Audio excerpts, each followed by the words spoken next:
ఉన్న బంగారాన్ని విడిపించి ఆ రోజు ఆన్లైన్ రేటుకే మేము కొంటాం. Sharma gold company. కన్యా కంప్లైంట్ ఇచ్చిన పోలీసుల తరఫున మాట్లాడుతారండి. నాకేం చేయాలో అర్థం కావలేదు.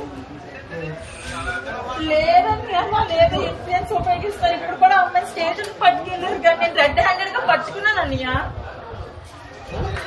లేదు లేదు నేను రెడ్ హ్యాండెడ్ గా పట్టుకున్నాను అన్ని.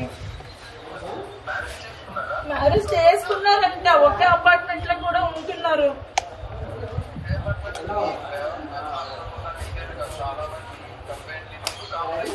లేదు మ్యారేజ్ చేసుకున్నాడు, అందరికి భయపడినాడంట ఇక్కడ అపార్ట్మెంట్ లోని.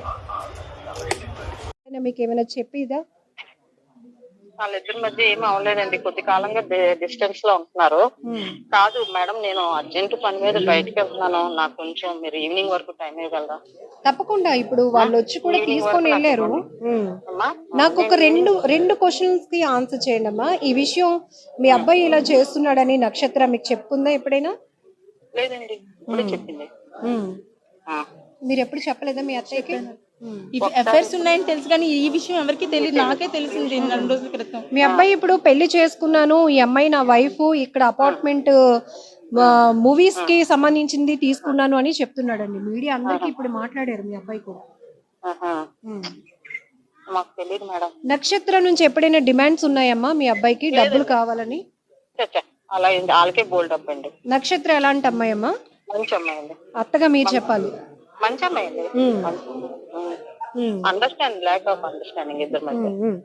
మరి ఇప్పుడు ఈమె చేస్తున్న ఈ ఫైట్ లో అత్త మామలుగా మీ సపోర్ట్ ఉంటుందా? ఉంటది. ఒకసారి మరి మా హస్బెండ్ కి చెప్తానండి, నేను చెప్తాను. అంటే ఆల్ ఆఫ్ సడన్ మీరు నాకు కనెక్ట్ అయ్యారు. నెక్స్ట్ నేను చాలా ఇంపార్టెంట్ మీటింగ్ కి వెళ్ళవలసి వస్తుంది ఇప్పుడు.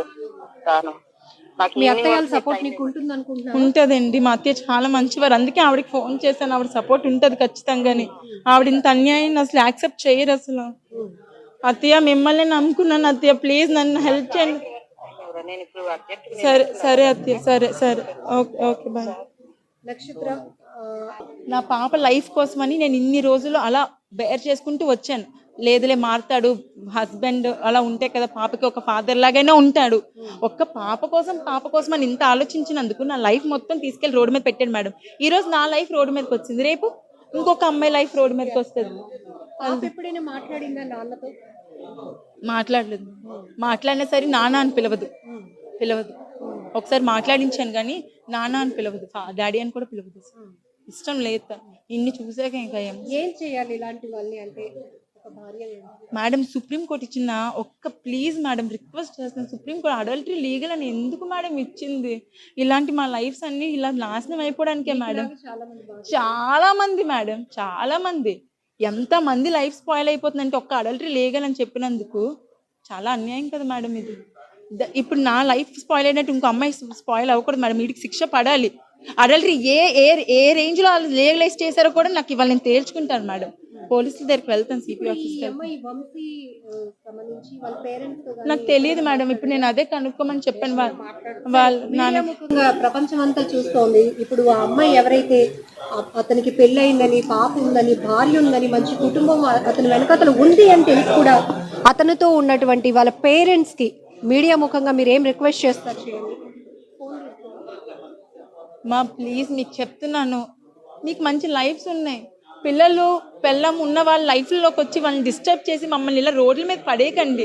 మగాడు బుద్ధి మంచిది కాదు మేడం, ఆడది లీనియన్స్ ఇవ్వనంతవరకే. ఆవిడ ఇచ్చింది అంటే మరి తీసుకుంటాడు కదా మేడం, ఇద్దరి నుంచి తప్పు ఉంది.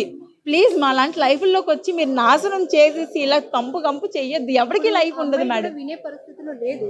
సో దట్ వాళ్ళ పేరెంట్స్ నేను మాట్లాడతాను మేడం, నేను డైరెక్ట్గా మాట్లాడాలి, స్టేషన్కి వెళ్ళి మాట్లాడతాను, సిపి ఆఫీస్కి వెళ్తాను, ఇప్పుడు వెళ్ళి మాట్లాడతాను.